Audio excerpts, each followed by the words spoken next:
ஒருத்தர் சிகரெட்டும் கையுமா வந்தார். சார், இந்த புகைப்பிடிக்கிற பழக்கத்தை நிறுத்தி போடணும்னு தான் பார்க்குறேன், முடியலன்னார். புகைப்பிடிக்கிறத நிறுத்துறது ரொம்ப சுலபம் சார் அப்படின்னார் இன்னொருத்தர். எப்படி சொல்கிறீங்கன்னு கேட்டார் அவர். நான் கூட ஏற்கனவே 10 தடவை அந்த பழக்கத்தை நிறுத்தி இருக்கிறேன் சார் அப்படின்னார் இவர். இதிலேருந்து என்ன தெரியுது? புகைப்பழக்கத்தை திடீர்னு விட்டு விடுறதுங்கிறது ரொம்ப கஷ்டம்னு தெரியுது. இருந்தாலும் இது சம்பந்தமான ஆராய்ச்சி, அனுபவம், இது ரெண்டையும் அடிப்படையாக வச்சு சில வழிமுறைகளை சொல்கிறாங்க. அதாவது புகைப்பிடிக்கிறத நிறுத்துறதுக்கு 10 வழிகள் உண்டு அப்படின்னு சொல்கிறாங்க. அது என்னங்கிறது தெரிஞ்சுக்கிட்டா உபயோகப்படுதான்னு பார்க்கலாமே. முதல் கருத்து என்னன்னா, கொஞ்ச நாளைக்கு புகைப்பிடிக்கிற நண்பர்களை விட்டு விலகி இருக்கணும். இதனால் புகைப்பிடிக்கிற ஆசை குறையும். அந்த பழக்கத்தை மறுபடியும் ஆரம்பிக்கப்படாதுங்கிற எண்ணம் உறுதிப்படும். ரெண்டாவது கருத்து, புகைப்பிடிக்கிறதை எதிர்த்து தீவிரமாக பிரச்சாரம் செய்ய ஆரம்பிச்சிடணும். அது அடுத்தவங்களுக்கும் உபயோகப்படும், உங்களுக்கும் உபயோகப்படும். உங்கள் உள்ளுணர்வை அது தூண்டும், உங்களை உறுதி கொள்ள வைக்கும். மூன்றாவது கருத்து என்னன்னா, தினமும் 2 தடவை குளிக்கணும். எப்படி தெரியுமா? முதல்ல வெது வெதுப்பான தண்ணீர், அப்புறம் குளிர்ந்த தண்ணீர், இப்படி மாறி மாறி குளிக்கணுமா. நாலாவது கருத்து, உடற்பயிற்சிகள் செய்யணும். மூச்சு வாங்குற மாதிரியான பயிற்சிகள் ரொம்ப நல்லதான். பிராணாயாமம் அப்படிங்கிற மூச்சு பயிற்சி ரொம்ப நல்லதுங்கிறாங்க. அப்புறம் ஐந்தாவது கருத்து, சாப்பாடு மிதமாக இருக்கணும், சீராக இருக்கணும். பச்சை காய்கறிகள், பழங்கள் சாப்பாட்டில் சேர்த்துக்கலாம். அடிக்கடி கொஞ்சம் கொஞ்சமாக சாப்பிட்டு ரத்தத்தில் சர்க்கரையின் அளவை பராமரிக்கணும். இது நரம்புகளை அமைதிப்படுத்தும். ஆறாவது கருத்து என்னன்னா, ரொம்ப நேரம் பசியோடு இருக்கக்கூடாது. புகைப்பிடிக்கிறத நிறுத்த முயற்சி செய்யும் பொழுது எடை குறைப்பு நடவடிக்கைகளை மேற்கொள்ளக்கூடாது. ஏழாவது கருத்து, காப்பி, தேநீர், மதுபானம், அப்புறம் போதைப் பொருள்கள் கலந்த உணவுகள் இதெல்லாம் வேணாம். புகைப்பிடிக்கிறத அதெல்லாம் ஊக்கப்படுத்தும். கடுகு, மிளகு, அப்புறம் காரமான பொருள்களை தவிர்க்கணும். உப்பு அளவை குறைக்கணும். தினமும் 10 குவளை தண்ணீராவது குடிக்கணும். வெறும் தண்ணி புகைப்பிடிக்கிற ஆவலை தணிக்குதான். எட்டாவது கருத்து, கையில் சிகரெட்டு, புகையில ஏதாவது இருந்தால் உடனே தூக்கி எறிஞ்சிருங்க. அது கையில் இருக்கிற வரைக்கும் புகைப்பிடிக்கிற ஆசை வந்துக்கிட்டே இருக்கும். ஒன்பதாவது கருத்து என்னன்னா, இறை நம்பிக்கை உள்ளவங்க புகைப்பிடிக்கிற எண்ணம் வர்றப்போவெல்லாம் பிரார்த்தனை செய்ய ஆரம்பிச்சுடலாம். 10வது கருத்து, உங்களுக்கு ரொம்பவும் வேண்டியவங்க யாரோ அவங்கக்கிட்ட எல்லாம் நீங்கள் புகைப்பிடிக்கிறத நிறுத்தி விட்டதா சொல்லிவிடுங்க. இந்த 10 வழிகளையும் கடைபிடிக்க ஆரம்பிச்சுட்டா புகைப்பிடிக்கும் பழக்கத்தை நிறுத்தி விடலாம் அப்படின்னு சொல்கிறாங்க அனுபவப்பட்டவங்க. முயற்சி பண்ணி பார்க்கலாம். ஒரு முக்கியமான இடத்துல நின்றுக்கிட்டு இருந்தார் ஒருத்தர். அங்கே இன்னொருத்தர், ஏன் சார் இந்த இடத்துல சிகரெட் பிடிக்கலாமா அப்படின்னு அனுமதி கேட்டார். இந்த இடத்துல சிகரெட் பிடிக்கக்கூடாதுங்க அப்படின்னாரு இவர். நீங்கள் இப்படி சொல்கிறீங்க, ஆனால் இந்த இடத்துல கீழே நிறைய சிகரெட் துண்டுகள் கிடக்குதே, அவங்கெல்லாம் யார்? அவங்கெல்லாம் உங்கள் மாதிரி என்கிட்ட அனுமதி கேட்காதவங்க அப்படின்னாராம் இவர். ஒரு தடவை நாரதர் ஒரு தெரு வழியாக போய்கிட்டு இருந்தார். வழியில் ஒருத்தர் வேத சாஸ்திரம்லாம் படிச்சுக்கிட்டு உட்காந்துருந்தார். அவர் நாரதரை பார்த்து, எங்கே போயிட்டு இருக்கிறீங்கன்னு கேட்டார். கடவுளை பார்த்துட்டு வரலாம்னு போயிட்டு இருக்கிறேன் அப்படின்னார் நாரதர். அப்படின்னா அவர்கிட்ட, எனக்கு எப்போ முக்தி கிடைக்கும்னு கேட்டுட்டு வாங்களேன் அப்படின்னார் இவர். சரி, கேட்டு வரேன் அப்படின்னு சொல்லிவிட்டு நாரதர் நடந்தார். கொஞ்சம் தூரத்தில் ஒரு மரத்தடியில் ஒரு தொழிலாளி செருப்பு தைச்சிக்கிட்டு உட்காந்துருந்தார். அந்த ஆளும் அதே மாதிரி கேட்டுக்கிட்டார். எனக்கு எப்போ முக்தி கிடைக்கும்னு கடவுள்கிட்ட கேட்டுக்கிட்டு வாங்களேன்னார். அவர்கிட்டையும் சரின்னு சொல்லிவிட்டு நாரதர் நேராக வைகுண்டத்துக்கு சேர்ந்தார். கடவுளை பார்த்தார். இவங்க 2 பேரும் சொல்லி அனுப்பின விஷயத்தை பற்றி கேட்டார். அதுக்கு கடவுள் சொன்னார், அந்த செருப்பு தைக்கிற தொழிலாளி உடல் நீத்ததும் உடனே என்னை அடைவான். ஆனால் அந்த சாஸ்திரம் படித்த ஆள் இப்போதைக்கு என்கிட்ட சேரமாட்டான். அவன் இன்னமும் பல பிறவிகள் எடுத்து அங்கேயே இருக்க வேண்டியிருக்குது. எப்போ இங்கே சேருவான்னு எனக்கே தெரியாது அப்படின்னார். நாரதருக்கு இதோட ரகசியம் என்னங்கிறது புரியல. எனக்கு ஒன்றும் புரியலையேன்னாரான் கடவுள்கிட்ட. சீக்கிரம் புரிஞ்சுக்குவேன், நீ திரும்பி போகிறப்போ நான் இங்கே வைகுண்டத்தில் என்ன செஞ்சுக்கிட்டு இருக்கேன்னு கேட்டால், ஒரு ஊசியின் துவாரத்தில் ஒரு யானையை கோத்துக்கிட்டு இருக்கிறேன்னு அவங்கக்கிட்ட சொல்லு அப்படின்னார் கடவுள் சிரிச்சுக்கிட்டே. நாரதர் பூமிக்கு திரும்பினார். கடவுளை பார்த்தீங்களா, எப்படி இருக்கார் அப்படின்னு விசாரித்தார் வேத சாஸ்திரம் படித்தவர். ஓ பகவானா, அவர் யானையை ஊசியின் காதில் நுழைச்சிக்கிட்டு இருக்கிறார் பார்த்தேன்னார் நாரதர். ஊசி காதில் யானையா? அது எப்படி முடியும்? நீங்கள் சொல்கிறத நான் நம்ப மாட்டேன்னு விட்டார் அவர். சரி, இந்த ஆளுக்கு இறைவன் பேரில் நம்பிக்கை இல்லை அப்படிங்கிறத நாரதர் புரிஞ்சுக்கிட்டார். அடுத்தபடியாக அந்த தொழிலாளி இருந்த இடத்துக்கு போனார். இறைவனை பார்த்தீங்களான்னு கேட்டார் அவர். பார்த்தேன், ஒரு ஊசி துவாரத்தில் யானையை கோத்துக்கிட்டு இருந்தார் அப்படின்னு சொல்லிவிட்டு நாரதர் அந்த ஆள் முகத்தை கவனிச்சார். அந்த தொழிலாளி இதை கேட்டுட்டு கொஞ்சம் கூட ஆச்சரியப்படலை. அவரால் முடியாத காரியம் கூட உண்டானார். என்ன இப்படி சொல்கிற, ஊசியின் துவாரத்தில் யானையை கோக்க முடியும்னு நீ நம்புறியா அப்படின்னு கேட்டார் நாரதர். நிச்சயமாக நம்புகிறேன்னார் அவர். அது எப்படி அப்படின்னு கேட்டார் இவர். இதை பாருங்க, நான் இந்த ஆலமரத்தடியில் தான் தினமும் உட்காந்துருக்கிறேன். தினமும் இந்த மரத்திலிருந்து எவ்வளவோ பழம் கீழே விழுது. இந்த பழத்தில் இருக்கிற ஒவ்வொரு விதையிலேயும் உள்ள ஒரு ஆலமரம் இருக்குது. ஒரு சின்ன விதைக்குள்ள ஒரு பெரிய ஆலமரம் இருக்க முடியுங்கிறப்ப ஊசி துவாரத்தில் கடவுள் யானையை நுழைய வச்சாருங்கிறத ஒத்துக்கிறதுல என்ன கஷ்டம் இருக்கு அப்படின்னு ரொம்ப சர்வசாதாரணமாக பதில் சொன்னாராம் அந்த தொழிலாளி. நாரதர் யோசனை பண்ணார். இந்த தொழிலாளி வேத சாஸ்திரங்களையெல்லாம் படிக்கலைன்னா கூட அறிவுபூர்வமாக சிந்திச்சு இறைவனை நம்புகிறான். அதனால தான் கடவுள் இந்த ஆளுக்கு சீக்கிரம் முக்தி கிடைக்கும்னு சொன்னார் அப்படிங்கிறத புரிஞ்சுக்கிட்டாராம். இந்த கதையில் வர்ற கடவுள், நாரதர், வைகுண்டம் இதெல்லாம் ஒரு பக்கம் இருக்கட்டும், ஒரு சின்ன விதைக்குள்ள ஒரு பெரிய ஆலமரம் தூங்கிக்கிட்டு இருக்கு அப்படிங்கிற உண்மை, அந்தரத்தில் 1000 கிரகங்கள் சுற்றிக்கிட்டு இருக்குங்கிற உண்மை, இதெல்லாம் நாம் பார்த்துக்கிட்டு தானே இருக்கிறோம். இந்த உண்மைகள் அதிசயமாக நமக்கு தெரியறதுனால அதை நம்பாமல் இருந்துட முடியாது. இயற்கையை பரிபூர்ணமாக நம்புங்கள், அந்த நம்பிக்கையே நம்ம வாழ்க்கைக்கு ஆதாரம் அப்படிங்கிறத விளக்கறதுக்காக தான் இந்த கதை. இந்த காலத்தில் நம்ம பிள்ளைங்களுக்கெல்லாம் இது மாதிரி நம்பிக்கை அதிகமாகவே இருக்குது. ஒரு நாள் ஒரு சின்ன பையன்கிட்ட கேட்டேன், ஏன்பா கடவுள் ஒரு பானைக்குள்ளே ஒரு யானையை நுழைய வச்சுட்டாருன்னு சொன்னால் அதை நீ நம்புவியா அப்படின்னு கேட்டோம். நம்புவேன் சார், அது ஒன்றும் பெரிய அதிசயம் இல்லைன்னா. எப்படிறான்னு கேட்டோம். எப்படின்னா அந்த பானை அந்த யானையை விட பெருசாக இருந்திருக்கும், அவ்வளவுதான் அப்படின்னு சொல்கிறான். ஒரு ஊரில் ஒரு மன்னர் இருந்தார். புத்தி கூர்மை உள்ள ஒரு மன்னர். பொதுவாக மன்னர்களுக்கு சந்தேகம் வந்தால் சபையில் உள்ள சான்றோர்கள்கிட்ட கேட்டு தெரிஞ்சுக்கிறது தானே வழக்கம். ஆனால் இங்கே அப்படி இல்லை. மற்றவங்களுக்கு சந்தேகம் வந்தால் மன்னர்கிட்ட கேட்டு தெரிஞ்சுக்குவாங்க. அது மாதிரி கேட்டு தெரிஞ்சுக்கிறதுக்காக ஒரு பெரியவர் ஒரு நாள் வந்தார். அவர் கையில் 3 பொம்மைகள் வச்சுருந்தார். 3 ஒரே மாதிரி பொம்மைகள், கொஞ்சம் கூட வித்தியாசம் தெரியல. ஏது இந்த பொம்மைன்னு கேட்டார் மன்னர். எனக்கு வேண்டியப்பட்ட ஒருத்தங்கிட்ட இருந்து இதை வாங்கிட்டு வந்திருக்கிறேன். நான் தான் அவன்கிட்ட இந்த பொம்மையை செஞ்சு கொடுக்கும்படியா கேட்டுக்கிட்டேன். அவன் ரொம்ப புத்திசாலி, அவன் தான் இதை செஞ்சு கொடுத்தான். ஆனால் அதில் ஒரு சிக்கல் அப்படின்னார். என்ன பிரச்சனைன்னு கேட்டிருக்காரு இவர். நான் அவன்கிட்ட கேட்டது 3 விதமான பொம்மைகளாக இருக்கணும்னு கேட்டேன். அவன் என்னடான்னா 3 ஒரே மாதிரியாக செஞ்சு கொடுத்துட்டான் அப்படின்னார். அவன்கிட்டயே கேட்கறது தானே அப்படின்னு இருக்காரு இவர். கேட்டேன், அவன் என்ன சொல்கிறான்னா இது 3 ஒரே மாதிரி பொம்மை கிடையாது, 3 விதம், ஒன்றுக்கு ஒன்று வித்தியாசம் இருக்குது. இந்த 3 பொம்மையும் 3 விதமான நண்பர்களுக்கு உதாரணங்கள் அப்படின்னு சொல்கிறான். எனக்கு ஒன்றும் புரியல, அதுதான் உங்ககிட்ட வந்தேன் அப்படின்னார். சரி, அந்த பொம்மைகளை இப்படி கொடுங்க அப்படின்னு வாங்கினார் மன்னர். எடுத்துக்கிட்டு உள்ளே போனார். கொஞ்ச நேரம் கழித்து வெளியில் வந்தார். அதுக்கப்புறம் சொன்னார், இதை பாருப்பா, அவன் சொன்னது சரிதான், 3 விதம் தான். இது இருக்குதே முதல் பொம்மை, இது உத்தமமான நண்பனுக்கு உதாரணம். இந்த 2வது பொம்மை இது மத்தியமமான நண்பனுக்கு உதாரணம். அந்த 3வது பொம்மை இருக்குதே அது மோசமான நண்பனுக்கு உதாரணம். இதை செஞ்சவன் உண்மையிலேயே பெரிய அறிவாளி தான் அப்படின்னாராம். வந்தவருக்கு ஒன்றும் புரியல. பார்த்தா ஒன்றும் வித்தியாசம் தெரியலையே அப்படின்னு அவன் குழம்பி போய் நிற்கிறான். இப்போ அந்த மன்னர் விளக்கம் கொடுக்குறார். அந்த 3 பொம்மையையும் எடுத்து முன்னாடி வச்சார். ஒரு மெல்லிய கம்பியை கையில் எடுத்தார். அந்த முதல் பொம்மை காதில் விட்டார். கொஞ்ச தூரம் உள்ளே போய் அப்படியே நின்றுட்டுது அந்த கம்பி. அப்புறம் 2வது பொம்மை காதில் அந்த கம்பியை விட்டார். அந்த கம்பி என்னாச்சுன்னா அப்படியே அது வாய் வழியாக வெளில வந்தது. 3வது பொம்மை காதில் கம்பியை செலுத்தினார். அது நேராக இன்னொரு காது வழியாக வெளியில் வந்தது. இப்போ இந்த முதல் வகை இருக்குதே, அது மாதிரியான நண்பர்கள் எப்படி தெரியுமா? நம்ம கஷ்டத்தை அவங்கக்கிட்ட சொன்னால் பேசாமல் கேட்டுக்குவாங்க. வெளியில் அதை யாருக்கிட்டையும் சொல்லிகிட்டு இருக்க மாட்டாங்க. வெளியில் தெரியாமல் நமக்கு உதவி பண்ணுவாங்க. செஞ்சுட்டு அதை நான் தான் செஞ்சேன்னு சொல்லிகிட்டு இருக்க மாட்டாங்க. அதுதான் கம்பி ஒரு காது வழியாக போய் உள்ளேயே நின்றுட்டுது. 2வது பொம்மையில் கம்பி என்னாச்சு, ஒரு காது வழியாக போய் வாய் வழியாக வெளியில் வருது.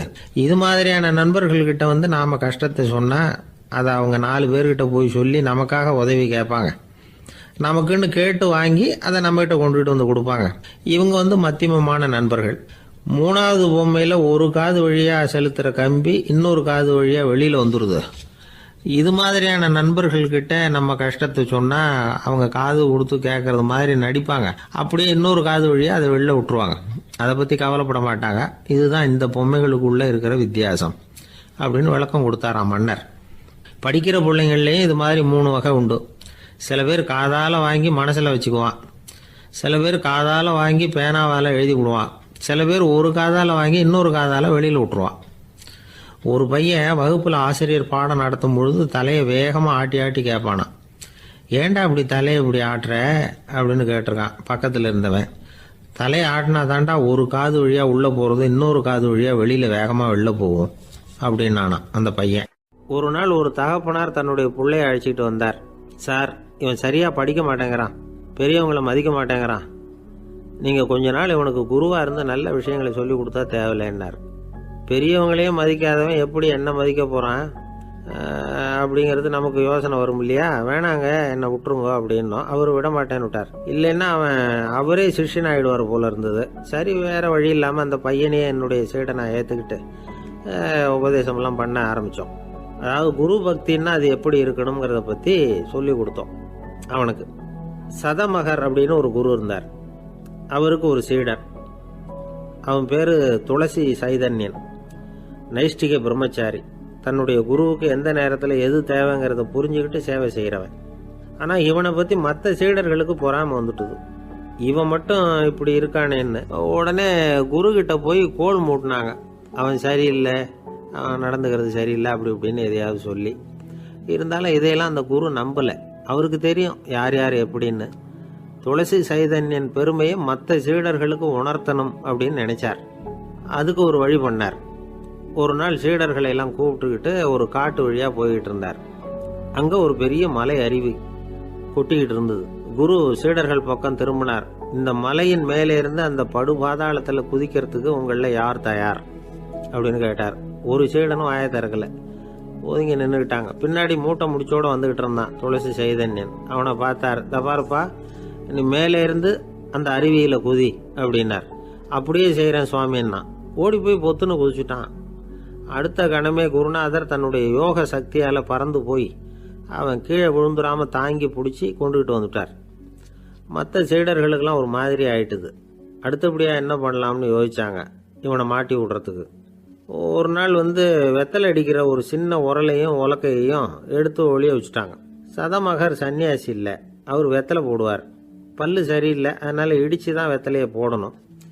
திடீர்னு வெத்தலை பாக்கு கேட்டார். வழக்கமாக உரலில் இடித்து தர்றது தான் துளசியின் பழக்கம். உரலை தேடினா கிடைக்கல, என்ன பண்ணுறது? குரு கேட்டுவிட்டாரே, குரு சேவை தானே முக்கியம். என்ன பண்ணால் வெத்தலை பாக்க தன்னுடைய வாயில் போட்டு முன்னும் அதை எடுத்து அவர்கிட்ட கொடுத்துட்டான். குரு எதையோ படிச்சுக்கிட்டே அதை வாங்கி வாயில் போட்டுக்கிட்டார். துளசி இன்னைக்கு தாம்பூலம் நல்லா இடிக்கப்பட்டிருக்கு, ருசியாக வேற இருக்குது, அதை இடித்த பாத்திரத்தை என் கண்ணால் பார்க்கணும்னு ஆசையாக இருக்குன்னு விட்டார். அதை மட்டும் அனுப்பி போய் நீ வர வேண்டான்னு வேற சொல்லிவிட்டார். இதை கேட்டதும் துளசி தவிச்சு போயிட்டான். இவன் போகாமல் எப்படி வாயை மட்டும் அனுப்பி வைக்க முடியும்? இவன் தவிக்கிறத பார்த்ததும் மற்ற சீடர்களுக்கெல்லாம் மனசுக்குள்ளே ரொம்ப சந்தோஷம். துளசி கொஞ்சமும் யோசிக்கலை. வாழை எடுத்தான், தன்னுடைய தலையவே அப்படியே அறுத்து வெட்டி எடுத்தான். இன்னொரு சீடங்கிட்ட கொடுத்துட்டான், எடுத்துகிட்டு போகணும்னு சொல்லி. கொண்டுட்டு போய் குரு முன்னாடி வைக்கிறாங்க. அந்த தலையில் வாய் திறந்துருக்கு, வெத்தலை போட்டு முன்னு இருந்தது, தெரிஞ்சு போச்சு, சிவப்பாக இருந்தது. அவனுடைய குரு பக்தியை இப்போ எல்லாரும் ஒத்துக்கிட்டாங்க. அதுக்கப்புறம் குரு சதமகர் தன்னுடைய அற்புத திறமையினால் அந்த தலையை மறுபடியும் ஒட்ட வச்சுட்டார். துளசிக்கு உயிர் வந்துட்டுது. இப்படி ஒரு பெரிய கதை உண்டு. அதாவது துளசி சைதன்யன் அவனுடைய குரு பக்தி எப்படி அப்படின்னு கேட்டோம்.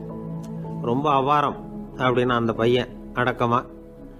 சும்மா விளையாட்டுக்காக தான் அப்படி அவங்ககிட்ட கேட்டோம். ஏன்பா உன்னுடைய குரு பக்தியை என்கிட்ட காட்டுறதுக்கு உன்னோட கழுத்தை நீயே அறுக்கணும்னு நான் சொன்னா அதை நீ செய்வியா அப்படின்னு கேட்டோம். என்னுடைய கழுத்தை நானே அறுக்க வேண்டிய அவசியம் இல்லை சார் அப்படின்னா அவன். ஏண்டான்னு, அதே காரியத்தை தான் இனிமேல் நீங்கள் தினமும் செய்ய போறீங்களே சார் அப்படிங்கிறான். பக்தின்னு சொல்கிறோம் இல்லையா, அது 3 வகைப்படும் அப்படிங்கிறார் ஒரு பெரியவர்.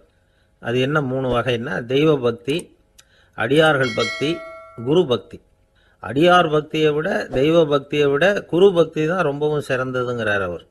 தெய்வத்துக்கிட்ட செஞ்ச பாவம் குருநாதர்கிட்ட தீர்ந்துருமா, குருநாதர்கிட்ட செஞ்ச பாவம் தெய்வத்துக்கிட்ட போனாலும் தீராதான். இப்படி பெரியவங்கெல்லாம் சொல்லி வச்சிருக்கிறாங்க.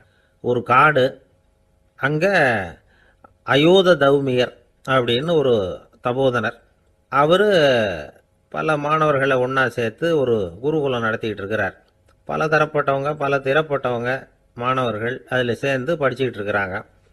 பாஞ்சால ராஜகுமாரன் ஒருத்தனும் அந்த குருகுலத்தில் சேர்ந்து படிச்சுக்கிட்டு இருக்கிறான். அவன் பேர் ஆருணி. பெரிய இடத்து புள்ள, இருந்தாலும் படுப்பில் ரொம்ப கெட்டிக்காரனாக இருந்தான். அவன் தான் அங்கே முதல் மாணவன். ஒரு நாள் குருநாதர் அந்த அரசகுமாரனை கூப்பிட்டார். நம்ம குருகுலத்துக்கு சொந்தமான வயலில் தண்ணீர் பெருகி வெள்ளம் வந்து பயிரை வந்து அழிக்குதான். அதனால் நீ போய் மடையை அடைச்சிட்டு வந்துரு அப்படின்னார். அந்த அரசகுமாரன் உடனே புறப்பட்டான். குருநாதர் சொல்லிட்டார்ல, உடனே புறப்பட்டான். நான் பெரிய இடத்து பிள்ளையாச்சே, ராஜகுமாரனாச்சே, ரொம்ப செல்வாக்கூட வளர்ந்தவனாச்சே, நான் போய் வயலில் இறங்கி வேலை செய்கிறதா அப்படின்னுலாம் அவன் நினைக்கல. குருநாதர் கட்டளையை நிறைவேற்ற வேண்டியது நம்ம கடமை அப்படின்னு நினச்சான். உடனே ஒரு மண்வெட்டியை தூக்கி தோளில் வச்சுக்கிட்டு புறப்பட்டு போயிட்டான். வயலுக்கு போனான். பார்த்தான், தண்ணி கரையை உடச்சிக்கிட்டு வயலுக்குள்ளே ஏகமாக பாஞ்சிக்கிட்டு இருக்குது. இவன் மண்வெட்டியால் களிமண்ணை புல்லோடு சேர்த்து புல் பத்த மாதிரி வெட்டி வெட்டி போட்டான். இருந்தாலும் மடையை அடைக்க முடியல. தண்ணி அதை மீறி வந்துக்கிட்டே இருக்குது. தண்ணி வந்து வேகமாக வயலுக்குள்ளே போய்கிட்டே இருக்குது. போடுற பத்தையெல்லாம் கரைஞ்சி கரைஞ்சி போயிட்டுருக்கு. இருந்தாலும் இவன் தன்னுடைய முயற்சியை கைவிடலை. வெட்டி வெட்டி போட்டுக்கிட்டே இருக்கிறான். காலையில் அங்கே போனவன் சாயந்தரம் வரைக்கும் இப்படி செஞ்சுக்கிட்டு இருக்கிறான். உடம்பும் மனசும் ரொம்பவும் சோர்ந்து போச்சு. இருந்தாலும் குருநாதர் இட்ட கட்டளையை நிறைவேற்றாமல் இருக்கிறோமேங்கிற ஒரு குறை அவனுக்கு இருக்குது. குரு கட்டளையை நிறைவேற்றாத நான் வந்து இன்னமும் இருக்கணுமா அப்படின்னு யோசனை பண்ண ஆரம்பிச்சிட்டான். என்ன செய்யலாம்னு பார்த்தான். நம்ம குருநாதர் இட்ட பணிக்காக இந்த உடம்பையே தியாகம் பண்ணலாம் அப்படின்னு முடிவு பண்ணான். தண்ணி பாயுதில் அதுக்கு குறுக்க விழுந்து அப்படியே மடையை அடைச்சிக்கிட்டு அப்படியே படுத்துட்டான். இது மற்றவங்களுக்கு தெரியாது. அன்னைக்கு ராத்திரி ஒரு விளக்கு முன்னாடி உட்காந்து குருநாதர் பிள்ளைங்களுக்கு பாடம் சொல்லி கொடுத்துக்கிட்டு இருக்கிறார். முதல் வரிசையில் இருக்கக்கூடிய ராஜகுமாரனை காணலை. நம்ம ஆருணி எங்கே போனா அப்படின்னு சொல்லி மற்ற மாணவர்களை விசாரித்தார். இப்போ அவங்க சொன்னாங்க, சுவாமி, அவன் காலையில் வயலுக்கு வந்து மடையை அடைக்கிறதுக்காக போனான், நீங்கள் தான் போக சொன்னீங்க, இன்னும் திரும்பி வரல அப்படின்னு அவர் பையன். குருநாதர் உடனே ஒரு தீவெட்டி எடுத்துக்கிட்டு மாணவர்களை அழைச்சிக்கிட்டு வயலுக்கு போனார். அங்கே போய் பார்த்தா ஆளை காணும். ஆருணி ஆருணின்னு சொல்லி சத்தம் போட்டு கூப்பிட்டு பார்க்குறார். நான் இங்கே இருக்கேன் குருநாதா அப்படின்னு காலுக்கு அடியிலேருந்து ஒரு சத்தம் வருது. குனிஞ்சு பார்த்தா அவன் மடையில் படுத்துருக்குறான். என்னப்பா இதுன்னார். காலையிலேருந்து இந்த மடையை அடைச்சி பார்த்தேன் சுவாமி, முடியல, அதனால் இப்படி குறுக்க படுத்துட்டேன். என்னை தாண்டறதுக்கு பயந்து போய் தண்ணியை தேங்கி நின்றுட்டுது அப்படின்னா. அவனுடைய குரு பக்தியையும் அவனை தாண்டறதுக்கு அஞ்சு நிற்கிற தண்ணி தேக்கத்தையும் பார்த்துட்டு எல்லாரும் ரொம்ப ஆச்சரியப்பட்டு போயிட்டாங்களாம். ஆருணி எழுந்திரிச்சு வா அப்படின்னு கூப்பிட்டாரான் குருநாதர். அவன் தண்ணீரை பொழந்துக்கிட்டு எழுந்திரிச்சு வந்தானான். அதனால் அவனுக்கு வந்து உத்தாலகன் அப்படின்னு ஒரு பேர். உத்தாலகன்னா தண்ணீரை பிளந்தவன் அர்த்தம். அந்த உத்தாலகன் மாதிரி இந்த காலத்து மாணவர்களுக்கும் குரு பக்தி வேணும் அப்படின்னு சொன்னோம் ஒரு பள்ளிக்கூடத்தில். உடனே நிறைய மாணவர்கள் எழுந்திரிச்சு நின்னாங்க. சார், நீங்கள் எங்களை வந்து இன்னமும் சரியாக புரிஞ்சுக்கலன்னு நினைக்கிறோம். அன்னைக்காவது ஒருத்தன் அப்படி இருந்தான், இன்னைக்கு ஏகப்பட்ட உத்தாலகர்கள் இருக்கிறோம். எங்கள் வாத்தியார் கட்டளை இட்டா இப்போவே அது மாதிரி வயலுக்கு போய் மடையில் குறுக்கப்படுத்துக்கிறதுக்கு இந்த வகுப்பில் உள்ள அத்தனை பேரும் தயாராக இருக்கிறோம் அப்படின்னாங்க. அப்படியா அப்படின்னு சொல்லி கேட்டோம் ரொம்ப சந்தோஷமாக. ஒருத்தன் ரொம்ப அடக்கமாக எழுந்திரிச்சான். அப்புறம் சொன்னான், ஆமாம் சார், வகுப்பில் வந்து இவர் நடத்துகிற பாடத்தை கேட்டுக்கிட்டு இருக்கிறத விட பேசாமல் போய் மடையில் படுத்துடுறது ஒன்றும் கஷ்டமான காரியமாக இருக்காது, அதனால தான் எல்லாரும் அங்கே போகிறேன்னு சொல்கிறோம் அப்படிங்கிறான். சாலை ஓரமாக அழுதுகிட்டு உட்காந்துருந்தான். பிச்சை எடுத்து சாப்பிட்ற ஒருத்தன் அந்த பக்கமாக வந்தான். இவனை பார்த்தான். ஏன் அழுதுகிட்டு உட்காந்துருக்கிற, என்னாச்சு உனக்கு அப்படின்னு கேட்டான். அதுக்கு இவன் சொன்னான், என்கிட்ட ஒன்றுமே இல்லை, நான் இந்த உலகத்தில் இருந்து என்ன பிரயோஜனம், அதனால தான் அழுதுகிட்டு இருக்கிறேன் அப்படின்னா. உன்கிட்ட மறைஞ்சிருக்கிற புதையல் என் கண்ணுக்கு நல்லா தெரியுது, அது உனக்கு புரியல, அதனால தான் அழுதுகிட்டு இருக்கிற அப்படின்னா. என்னது புதையல் இருக்குதா, உன் கண்ணுக்கு தெரியுதா அப்படின்னு கேட்டான். ஆமாம், எனக்கு தெரியுது, அந்த புதையலை நீ விற்கிறதுக்கு தயாராக இருக்கிறியா அப்படின்னு கேட்டான் இவன். இதை கேட்டதும் அந்த இளைஞனுக்கு ரொம்ப ஆச்சரியமாக போச்சு. என்னது இப்படி கேட்குறானே அப்படின்னு. என்கிட்ட ஒரு காசு கூட இல்லையே, அப்படி இருக்கிறப்போ புதையல் எங்கேருந்து வந்தது அப்படின்னா. இந்த நேரத்தில் அந்த பிச்சைக்காரன் சிரித்தான். இப்படி தான் இந்த உலகத்தில் எல்லோரும் சொல்லிகிட்டு இருக்கிறாங்க, என்கிட்ட ஒன்றுமே இல்லை ஒன்றுமே இல்லைன்னு சொல்லி. ஆனால் அவங்கக்கிட்ட தான் புதையல் இருக்குது, நீ வேணும்னா என் கூட வா, நம்ம நாட்டு அரசர்கிட்ட போவோம். உங்ககிட்ட இருக்கிற புதையலை அவர் நல்ல விலைக்கு எடுத்துக்குவார் அப்படின்னா. அது எப்படி உனக்கு தெரியும்னா, இதுக்கு முன்னாடியும் இது மாதிரி பல பேரை நான் ராஜா கிட்ட அழைச்சிட்டு போயிருக்கிறேன். அதனால தான் உன்னை பார்த்தேன், உன்னையும் கூப்பிடுறேன். நீ சரின்னு சொன்னால் உன்னை அழைச்சிட்டு போகிறேன். உங்ககிட்ட இருக்கிற புதையலை அவர் நல்ல விலை கொடுத்து எடுத்துக்குவார் அப்படின்னு சொன்னான். இவன் இப்படி சொல்கிறது அந்த இளைஞனுக்கு ஒன்றுமே புரியல. இது என்னது இந்த ஆள் இப்படி சொல்லிகிட்டு இருக்கிறான், நம்மக்கிட்ட என்ன இருக்குது, அதுவும் இல்லாமல் இவனே பிச்சை எடுத்து சாப்பிட்டுக்கிட்டு இருக்கிறான், இவன் போய் நம்மளை ராஜா கிட்ட அழைச்சிட்டு போகிறதா போகிறேங்கிறானே என்ன அப்படின்னு சொல்லி அவன் யோசனை பண்ணான். என்ன யோசிக்கிற, உனக்கு பணம் வேணும்னா என்னோட வா அப்படின்னா. இளைஞன் ஒரு முடிவுக்கு வந்தான். சரி, இங்கேயே உட்காந்துக்கிட்டு இருக்கிறத விட அங்கேயாவது போய் பார்ப்போமே, இங்கே அழுதுட்டு உட்காந்துருக்கிறதுல என்ன பிரயோஜனம், ஏதோ கூப்பிட்றான் போய் பார்த்துட்டு வருவோமே அப்படின்னு சொல்லி அவன் கூட புறப்பட்டான். பிச்சைக்காரன் முன்னாடி போயிட்டே இருக்கிறான், இந்த இளைஞன் பின்னாடி நடந்து போயிட்டுருக்கான். 2 பேரும் அரண்மனையை நோக்கி போகிறாங்க. பாதி வழி போயிருப்பாங்க. வழியில் அந்த பிச்சைக்காரன் சொன்னான், இதை பாரு, முன்னாடியே சில விஷயங்களை நாம் பேசிக்க வேண்டியிருக்கு. சரியாக தெளிவாக முடிவு எடுத்துக்கிட்டு அதுக்கப்புறம் ராஜா கிட்ட போகணும். ஏன்னா அங்கே போய் அது முடியாது இது முடியாதுன்னு நாம் நமக்குள்ளே சண்டை போட்டுக்கிட்டு இருக்க முடியாது. ராஜாவுக்கு விலையை பற்றி கவலையே இல்லை, எவ்வளவு சொன்னாலும் நமக்கு பணம் கிடச்சிரும். ஆனால் அதுக்கப்புறம் நான் இதை விற்கிறதுக்கு தயாராக இல்லைன்னு சொல்லிடக்கூடாது. அதனால் புதையலை விற்கிறதா இல்லையாங்கிறத இங்கேயே தெளிவாக முடிவு செஞ்சுக்கணும். இல்லைன்னா ராஜா கிட்ட போய் அங்கே போய் குழப்பிக்கிட்டு இருக்க முடியாது அப்படின்னு சொன்னான். இளைஞனுக்கு ஒன்றுமே புரியல. என்ன சொல்கிற நீ, என்கிட்டயா புதையலா, எங்கே இருக்குது அப்படின்னு சொல்லி குழம்பி போனான். இப்போ அந்த பிச்சைக்காரன் சொன்னான், இதை பாரு, இப்போ உதாரணத்துக்கு உன்னுடைய கண்களை எடுத்துக்கோ, அதுக்கு நீ என்ன விலை கேட்டுற போகிற? நான் அதுக்கு ராஜா கிட்டே இருந்து ஒரு 50,000 ரூபா வாங்கி தர முடியும். உன்னுடைய இருதயத்தை கொடுக்குறியா, 20 லட்சம் ரூபா வாங்கி தரேன். மூளையை கொடுக்குறியா, 30 லட்சம் வாங்கி தரேன். என்ன சொல்கிற அப்படின்னு சொல்லி இந்த பிச்சைக்காரன் பேசிக்கிட்டே போகிறான். இளைஞனுக்கு கோபம் வந்துட்டுது. என்ன உளர்ற, உனக்கு என்ன பைத்தியமா? கண்ணையும் மூளையையும் இருதயத்தையுமா விற்பாங்க? என்ன விலை கொடுத்தாலும் அதையெல்லாம் நான் விற்கிறதுக்கு தயாராக இல்லை, நான் விற்க மாட்டேன். அதை கொடுத்துட்டு நான் என்ன பண்ணுறது? இப்படி நான் மட்டும் இல்லை, யாருமே இதை விற்கிறதுக்கு தயாராக இருக்க மாட்டாங்க அப்படின்னு சொன்னான் அந்த இளைஞன். இவன் இப்படி சொன்னதும் அந்த பிச்சைக்காரன் வாய் விட்டு சிரிக்க ஆரம்பிச்சுட்டான். இப்போ பைத்தியமானது நானா நீயா? லட்சக்கணக்கான கோடிக்கணக்கான ரூபாய் பொறுமானம் உள்ள பொருள்களை உங்ககிட்டயே வச்சுக்கிட்டு விற்க முடியாதுன்னு சொல்கிற நீ தான் ஏழை. என்கிட்ட ஒன்றுமே இல்லைன்னு மரத்தடியில் உட்காந்து அழுதுகிட்டு இருக்கிறியே அப்படின்னு சொன்னான். இன்றைக்கி பார்த்திங்கன்னா பல பேர் தன்கிட்ட புதைஞ்சிருக்கிற ஆற்றலை புரிஞ்சிக்க முடியாமல் அவதிப்பட்டுக்கிட்டு இருக்கிறாங்க. நம்மக்கிட்ட என்ன இருக்குங்கிறது அவங்களுக்கு தெரியறதில்ல. அதனால தான் என்கிட்ட ஒன்றுமே இல்லைன்னு சொல்லி அழுதுகிட்டு இருக்கிறாங்க. இதை விளங்க வைக்கிறதுக்கு பெரியவங்க சொல்கிற கதை இது. நம்மக்கிட்ட இருக்கிற புதையலை நாம் தான் தோண்டி எடுக்கணும். உண்மையான புதையலுங்கிறது உள்ளே இருக்குது, ஆனால் அதை வெளியில் தேடுற ஆசாமிகள் தான் அதிகம். சராசரி மனித இயல்பு அப்படி. நம்மக்கிட்ட விலை மதிக்க முடியாத பகுத்தறிவு இருக்குது, அதை வச்சுக்கிட்டு வாழ்க்கையில் முன்னேறத்துக்கு முயற்சி பண்ணணும். என்கிட்ட ஒன்றுமே இல்லைன்னு நினச்சி ஓரமாக உட்காந்துடக்கூடாது. முயற்சி செஞ்சால் முடியாத காரியம் எதுவுமே இல்லை. ஒரு ரயில்வே ஸ்டேஷன் பக்கம் வெளியில் ஒரு டாக்ஸி நின்றுக்கிட்டு இருந்தது. அந்த பக்கமாக வந்த ஒருத்தர் டாக்ஸி டிரைவரை பார்த்து சொன்னார், ஐயா, உங்கள் வண்டியில் பின் சீட்டில் ஒரு மணி பர்ஸு கிடக்கு, யாரோ மறந்து விட்டுட்டு போயிருக்கிறாங்க அப்படின்னார். இல்லை இல்லை, அது காலி பர்ஸு தான், நான் தான் அதை அங்கே போட்டு வச்சுருக்கிறேன்னார் டிரைவர். ஏன்னு கேட்டார் அவர். இதுக்கு டிரைவர் சொன்னார், அதை பார்க்குற யாராவது அதை எடுத்துக்கலாம்ங்கிற ஆசையிலையாவது சவாரிக்கு வருவாங்க, அதுக்காக தான் போட்டு வச்சுருக்கிறேன் அப்படின்னார். ஒரு ஊரில் ஒரு சித்தர் இருந்தார், சூஃபி சித்தர். அவர் ஞானம் பெற்ற ஒரு சித்தர். ஒரு நாள் அந்த நாட்டு மன்னன் அவரை பார்க்கறதுக்காக வந்தான். என்ன வேணும் உனக்குன்னு கேட்டார்.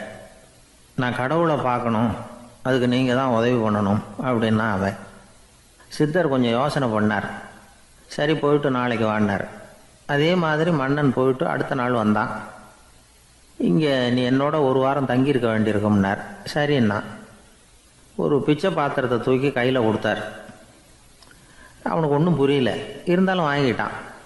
வாங்கிட்டு இதை என்ன செய்யணும் அப்படின்னு கேட்டான். இதை ஒன்றும் செய்ய வேணாம், இதை எடுத்துக்கிட்டு பக்கத்தில் உள்ள கிராமங்களுக்கு போ, வீடு வீடாக பிச்சை எடுத்துக்கிட்டு வா. அப்படி வந்த பிறகு தான் உனக்கு சாப்பாடும் ஓய்வும் கிடைக்கும். ஒரு வாரம் அப்படி செய், அதுக்கப்புறம் 8வது நாள் நாம் கடவுளை பற்றி யோசிக்கலாம் அப்படின்னார். இப்படி இவர் சொன்னதை கேட்டதும் அந்த அரசனுக்கு அதிர்ச்சி ஆயிட்டுது. ஒரு மாதிரி ஆயிட்டான். தன்னுடைய சொந்த நாட்டில் சொந்த குடிமக்கள்கிட்ட போய் பிச்சை எடுக்கிறதா அப்படின்னு யோசனை பண்ணி பார்த்தான். அதுக்கப்புறம் மெதுவாக அவன் அந்த சித்தரை பார்த்தான். ஐயா, சொந்த நாட்டிலேயே பிச்சை எடுக்கிறதுன்னா எனக்கு ஒரு மாதிரியாக இருக்குது, வெக்கமாக இருக்குது. நான் வேணும்னா வெளி தேசத்தில் எங்கேயாவது போய் பிச்சை எடுக்கவா அப்படின்னு கேட்டான். இதுக்கு அந்த சித்தர் ஒரு சம்மதிக்கலை. இதோ பாரு, உன்னால் பிச்சை எடுக்க முடியலன்னா பேசாமல் திரும்பி அரண்மனைக்கே போயிடு. அதுக்கப்புறம் கடவுளை பற்றியெல்லாம் பேசுறதுக்கு என்னை தேடிட்டு வரக்கூடாது அப்படின்னு விட்டார். மன்னன் தயங்கினான். இருந்தாலும் மனசை சரி பண்ணிட்டு சம்மதிச்சான். சரிங்க, ஒரு வாரம் இங்கே தங்குறேன். நீங்கள் சொல்கிறது மாதிரி பக்கத்து கிராமங்களுக்கு போகிறேன், வீடு வீடாக பிச்சை எடுக்கிறேன், வர்றேன் அப்படின்னா. ஒரு வாரம் தெரு தெருவாக பிச்சை பாத்திரத்தோடு அலைஞ்சான். சொந்த ஊரில் சொந்த குடிமக்கள்கிட்ட பிச்சை எடுத்தான். 7 நாள் முடிஞ்சுது. 8வது நாள் அந்த சித்தர் மன்னனை கூப்பிட்டார். இப்படி வாழ்னார். வந்தான். இனிமே நீ கடவுளை பற்றி என்கிட்ட கேட்கலாம்னார். இனிமே கேட்கறதுக்கு ஒன்றுமே இல்லை சுவாமின்னா இவன். ஒரு வார காலம் பிச்சை எடுத்த பிறகு தான் கடவுளை காண முடியும் அப்படின்னு நான் கனவு கூட காணவில்லைன்னா. அப்படின்னா நீ பிச்சை எடுத்த காலத்தில் அப்படி என்னதான் நடந்தது அப்படின்னு கேட்டார் அவர். சுவாமி, ஒரு வார காலம் பிச்சை எடுத்ததில் என்னுடைய ஆணவம் அழிஞ்சுட்டுது. அது இப்போ இருக்கிற இடமே தெரியல. இப்போ அதை காணவே காணோம். பிச்சைக்காரனாக இருந்தப்போ பெற்றதை மன்னனாக இருக்கும்போது பெற முடியாதுங்கிறத புரிஞ்சுக்கிட்டேன் அப்படின்னா மன்னன். அடக்கம் பிறந்தவுடன் தெய்வீக கதவுகள் திறந்து கொள்ளுகின்றன அப்படிங்கிறார் ஓஷோ.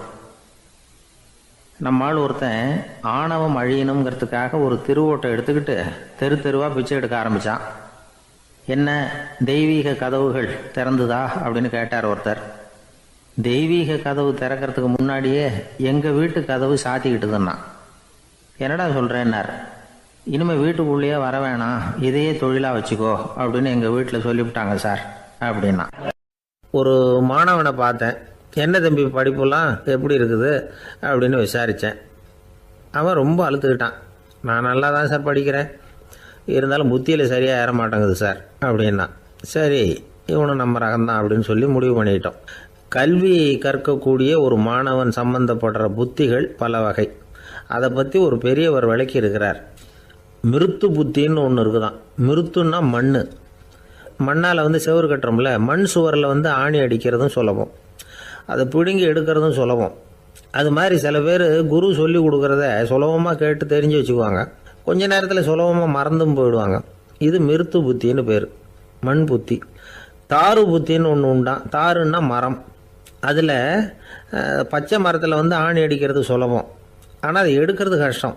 அது மாதிரி ஆசிரியர்கிட்டேருந்து கேட்டதை கவனமாக மனசில் பதிய வச்சுக்கிட்டு அதை மறக்காமல் இருக்கிறது தாரு புத்தி.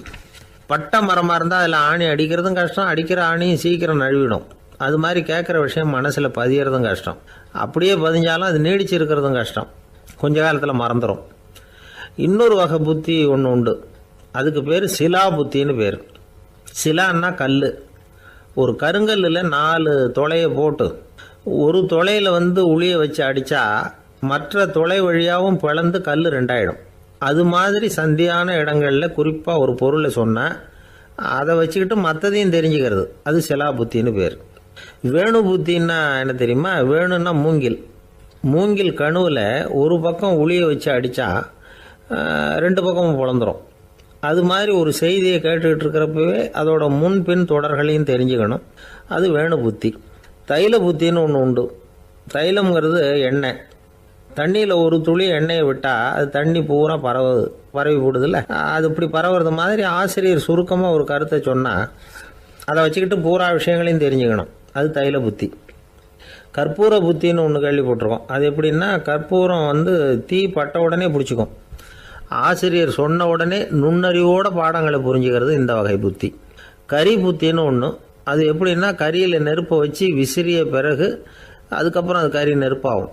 அது மாதிரி காலம்பரை சாயந்தர வேலைகளில் ஆசிரியர் பாடம் சொல்லி கொடுப்பார், அதை கொண்டு புரிஞ்சுக்கிறது இந்த வகை. கதலித்தண்டு புத்தின்னு ஒன்று சொல்லுவாங்க. கதலிங்கிறது வாழை மரம்.